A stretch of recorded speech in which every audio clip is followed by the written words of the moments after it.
그래서 15절까지만 보겠습니다.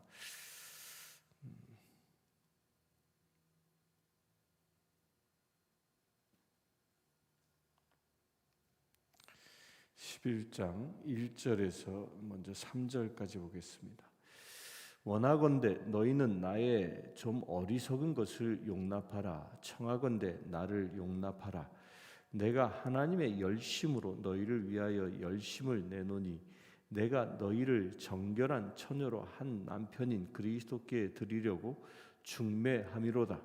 그러나 나는 뱀이 그 간계로 하와를 미혹한 것 같이 너희 마음이 그리스도를 향하는 진실함과 깨끗함에서 떠나 부패할까 두려워하노라.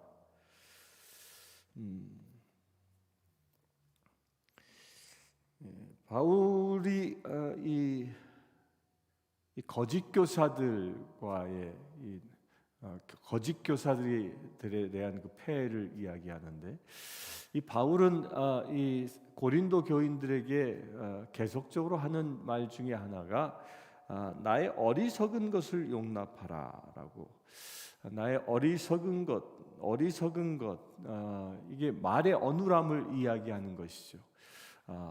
말의 어눌함, 자기의 부족함을 그 용납하라라고 얘기합니다.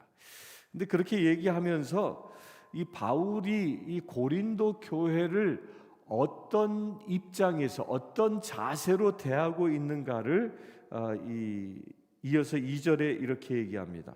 내가 너희를 정결한 처녀로 한 남편인 그리스도께 드리려고 중매함이로다라고 얘기합니다. 그러니까 바울은 고린도 교인들을 예수 그리스도를 신랑 되신 예수 그리스도와 연결시켜 결혼케 하기 위하여 그들을 중매했다라고 얘기합니다. 곧 바울이 고린도 교회를 사랑하는 가장 중요한 이유는 예수 그리스도의 신부로 만들기 위함이었다는 겁니다. 근데 여기서 스스로 자기가 중매장이를 자처합니다. 중매자를 자처하는데 이때 당시에 중매자의 위치는 마치 부모의 위치와 동일했었습니다. 따라서 중매장이가 중매가 들어오게 되어지면 그 중매장이를 중매받은 지체들이 마치 부모가 결정한 것처럼 따랐던 그런 풍습이 그들 안에 있었던 것을 배경으로 말하고 있는 겁니다. 곧 사도 바울은 이 고린도 교회를 마치 어린 자식을 부모가 돌보듯이 어린 처녀를 새로운 좋은 신랑감에 연결해주는 그런 부모의 마음으로 고린도 교회를 대하고 있다는 겁니다. 그러면서 어떻게 해요? 예수 그리스도의 신랑 되신 예수 그리스도의 신부로 삼게 하시기 위하여 그들을 훈련하고 말씀으로 가르쳤다는 겁니다. 그런데 문제가 생겼습니다. 문제가 뭡니까? 3절에 뱀이 그 간계로 하와를 미혹한 것 같이 너희 마음이 그리스도를 향하는 진실함과 깨끗함에서 떠나 부패할까 두려워하노라. 그러니까 뱀이 하와를 꼬드겨서 그 아담과 하와의 관계가 깨지기 시작했고 그 가운데 죄가 들어오기 시작했던 것이죠. 그리하여 인간이 죽을 수밖에 없는 운명에 처해진 것처럼 사도 바울이 떠나고 난 이 고린도 교회에, 그 신부된 고린도 교회에 미혹하는 영들이 들어와서 마치 하와를 쪼개어 하와를 꼬드겨서 타락하게 한 것처럼 그리스도를 향한 진실함과 깨끗함에서 떠나가 부패한 신앙인들이 되게 하는 것을 이 바울은 두려워한다라고 얘기합니다. 여기서 미혹한다라는 이 말은 올바른 신앙으로부터 벗어나게 한다라는 말과 같은 말입니다. 그런 뜻이에요. 미혹은 뭐예요? 미혹은 올바로 가지 못하고 방향을 틀어버리게 하는 것. 그래야 정작 이 방향을 틀게 되면 도달하는 목적지가 달라지지 않습니까? 이것이 미혹인 겁니다. 이렇게 하는 영들이 무엇이라고? 그것이 바로 사단입니다. 이것은 마치 이 죄의 의미와도 똑같지 않습니까? 이 죄라는 말은 관역을 벗어났다라는 말이 이 죄인 것처럼 곧 미혹하게 되어진 것, 올바른 신앙의 자세, 곧 하나님의 나라 예수 그리스도를 닮아가는 예수 그리스도의 신부로서의 그 삶에서부터 벗어나게 만드는 것, 이 미혹하는 영이라는 거죠. 이 뱀의 간교함이 무엇을 위해서? 우리가 신랑 되신 예수 그리스도를 온전히 영접하지 못하게 하기 위한 뱀의 간악함이라는 겁니다. 그들이 어떻게 고린도 교회를 미혹했는가? 4절에 이렇게 봅니다. 만일 누가 가서 우리가 전파하지 아니한 다른 예수를 전파하거나 혹은 너희가 받지 아니한 다른 영을 받게 하거나 혹은 너희가 받지 아니한 다른 복음을 받게 할 때에는 너희가 잘 용납하는구나. 바울과 그 일행이 전하지 않은 다른 예수, 이 다른 예수는 대표적인 게 그 아리우스파, 당시 그 아리우스파라는 이 이단 종파가 생겼는데, 이 이단 종파는 어떤 것을 주장했냐면 그 예수님의 신성을 부인하고 오직 인성만 강조했던 그런 이단 종파입니다. 그는 이 하나님이 거룩하신 분인데 어떻게 우리 인간이 될 수 있느냐? 그럴 수 없다. 따라서 이 나자렛 예수는 온전히 인간일 뿐이다라고 했던 그런 종파들이 그때 당시 생겨나기 시작했던 것이죠. 곧 예수님의 신성을 부인했던 종파들, 또한 너희가 받지 않은 다른 영, 다른 영은 뭐예요? 악한 영을 받는 것입니다. 악한 영. 여러분들요, 성령을 안수한다고 해서 다 성령이 똑같이 임재하는 것이냐? 그렇지 않을 수 있습니다. 악한 영이 임하여 그의 영을 타락시킬 수 있다는 겁니다. 근데 악한 영이 언제 들어오냐면 회개하지 아니하고 어떤 영적 사모함을 구할 때는 악한 영이 들어오는 겁니다. 무당이 굿할 때 보면 그 똑같은 것이죠. 무당이 굿할 때, 굿을 할 때 그들이 회개하고 영을 부릅니까? 절대 그렇지 않습니다. 자기가 원하는 영을 그냥 부릅니다. 그냥 부르면 그 영이 그 안에 들어오는 것을 우리는 보고 듣지 않았습니까? 바로 그런 거예요. 회개치 아니한 사람들이 어떤 영적인 것을 사모할 때 들어오는 그 영이 뭐냐? 그게 악한 영이에요.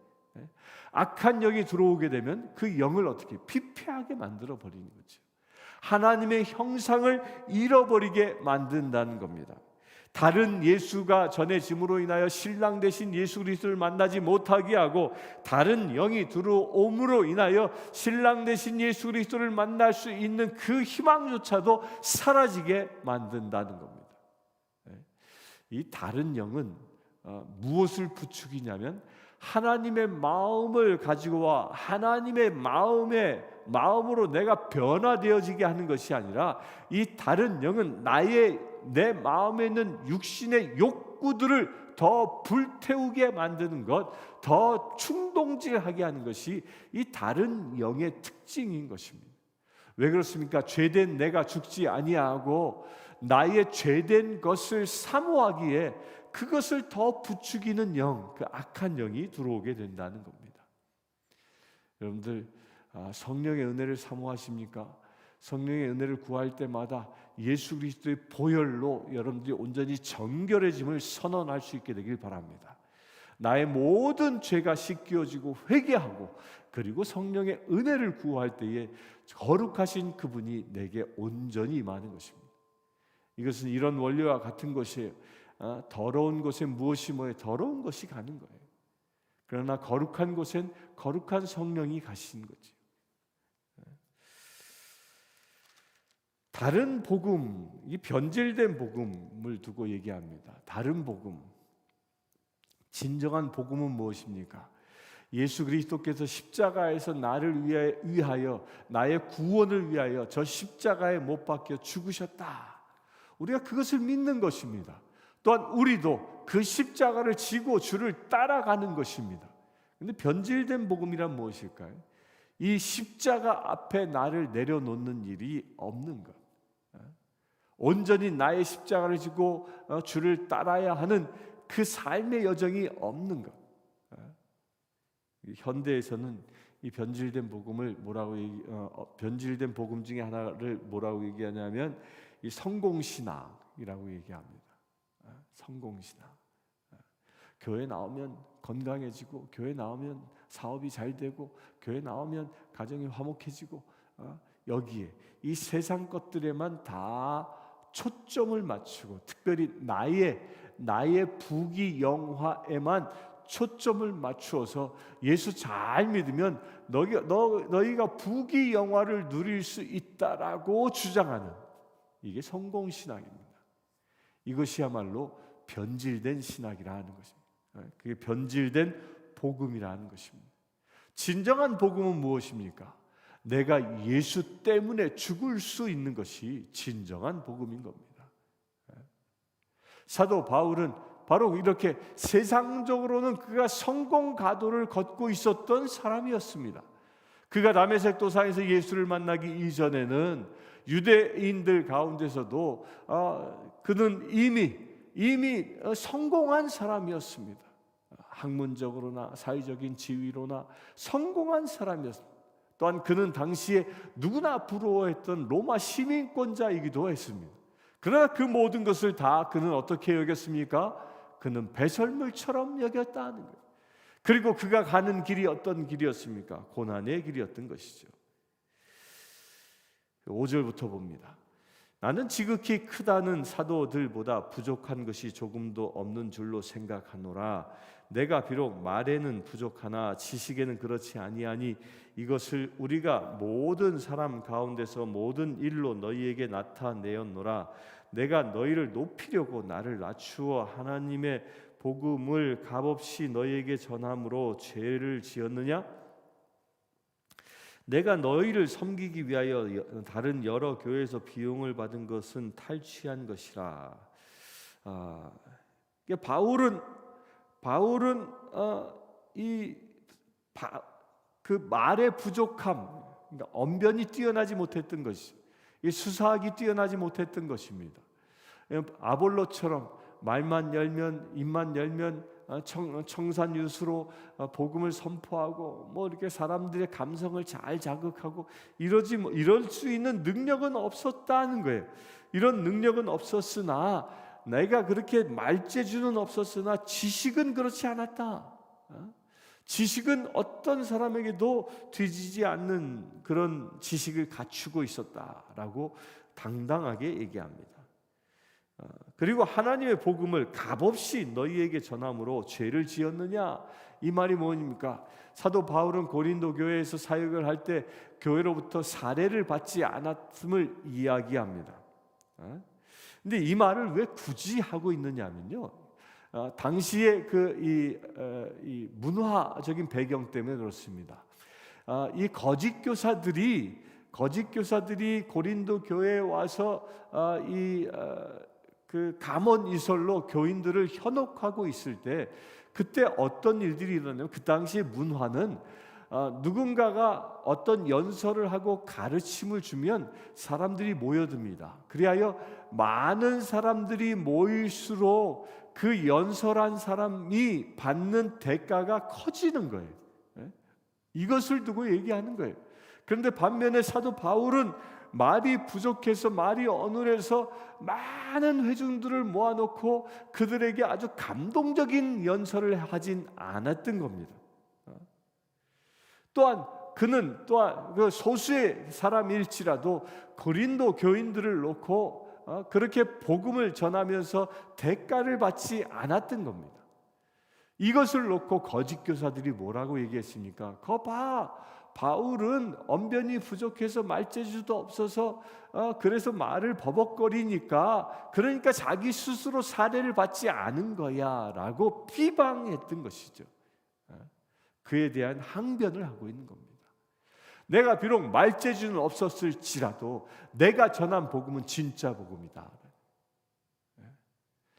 여러분들요, 저도 수없이 설교하지만 아주 아름다운 말로, 설득력 있는 말로, 감동 있는 예화를 써가면서 설교할 수 있습니다. 그런데 아무리 수사학적으로 뛰어난 설교문을 가지고 설교를 한다 할지라도 단 한마디 성령님의 감동으로 전하는 말이 내 입을 통하여 선포되어진다면 그 성령의 감동으로 전해지는 말이 영혼을 쪼개고 사람을 변화시키는 역사를 일으킵니다.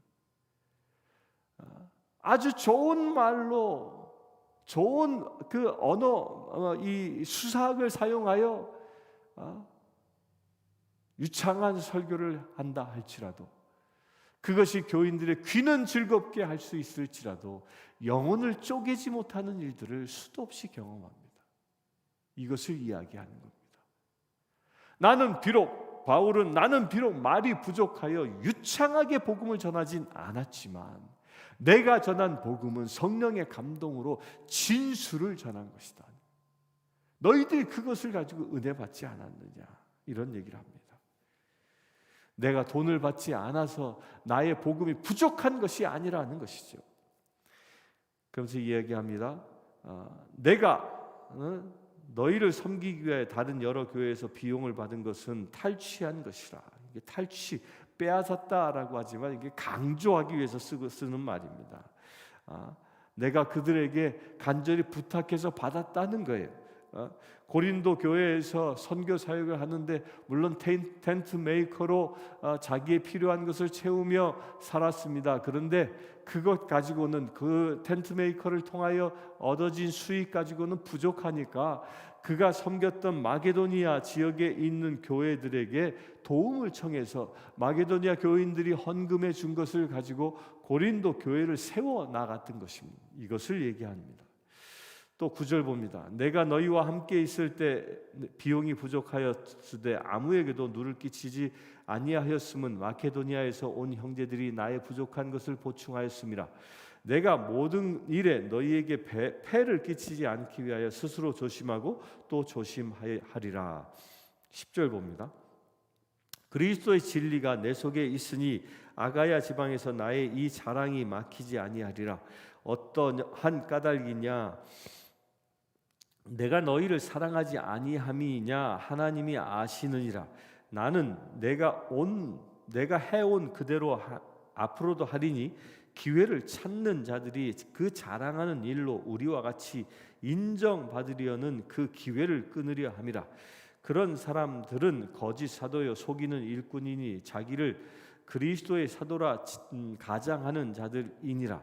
이것은 이상한 일이 아니니라. 사탄도 자기를 광명의 천자로 가장하나니 그러므로 사단의 일꾼들도 자기를 의의 일꾼으로 가장하는 것이 또한 대단한 일이 아니니라.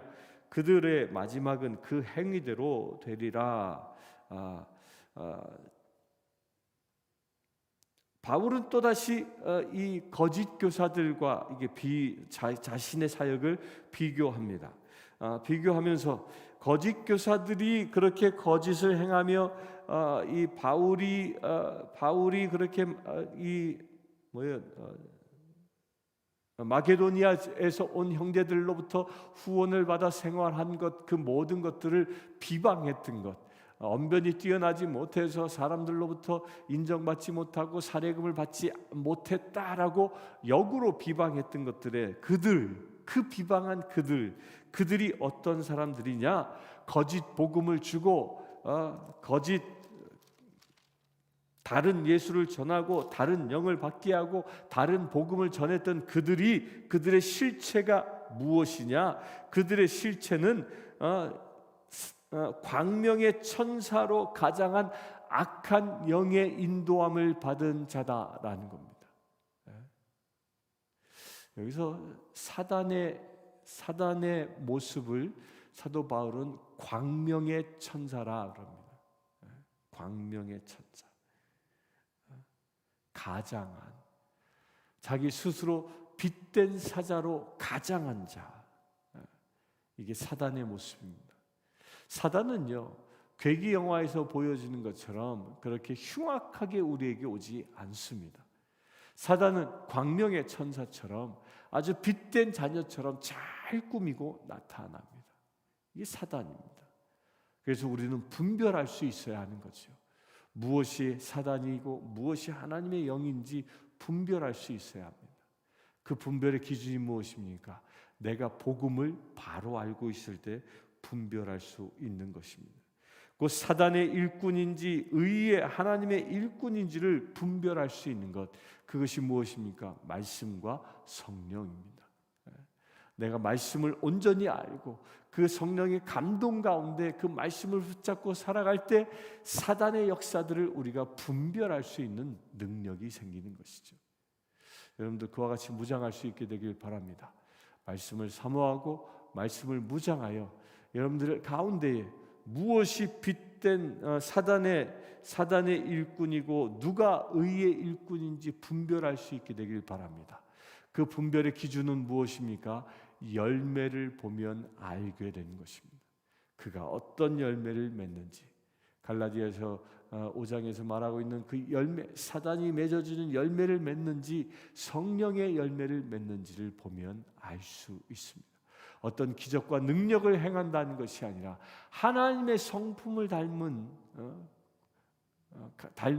갈라디아서 5장 22절부터 말하고 있는 그 성품이 있는지, 아니면 갈라디아서 5장 20절부터 말하고 있는 이 사단의 성품이 있는지를 보면 알 수 있는 것입니다. 여러분들 그렇게 분별할 수 있게 되길 바랍니다. 또한 그것은 일꾼들뿐만 아니라 나를 분별하는 기준이기도 합니다. 내가 온전히 사단에 미혹된 자가 아니라 성령의 감동을 받은 자 될 수 있게 되길 바랍니다. 그것이 어떻게 보여집니까? 내 삶의 열매, 곧 내 마음에서 맺어지는 그 그리스도를 닮은 성품의 열매를 보면 분별되어지는 것입니다. 오늘 하루를 살아가면서 여러분들이 온전히 의의 일꾼으로 그리스도의 성품을 닮아가는 거룩한 지체 되기를 주님의 이름으로 축원합니다. 함께 기도하겠습니다. 주 아버지 하나님, 우리가 미혹된 자가 아니라 성령의 감동을 따라 살아가는 자 되어지기를 원합니다. 우리가 사단의 영에 속한 자가 아니라 성령에 의하여 살아가는 자 되어지기를 원합니다. 그래 아버지 하나님, 우리가 하나님의 의의 일꾼으로 주님의 거룩한 열매를 맺어요 이 땅을 하나님의 나라로 경작해내는 믿음의 지체 되기를 원합니다. 우리 주 예수 그리스도의 이름으로 기도드리옵나이다. 아멘. 지금 우리 주 예수 그리스도의 은혜와 하나님의 크신 사랑과 성령님의 감화 감동 교통 치유하심이 이 시간 예배하는 주의 사랑하는 모든 지체들 위해 지금부터 영원토록 함께 하실지어다.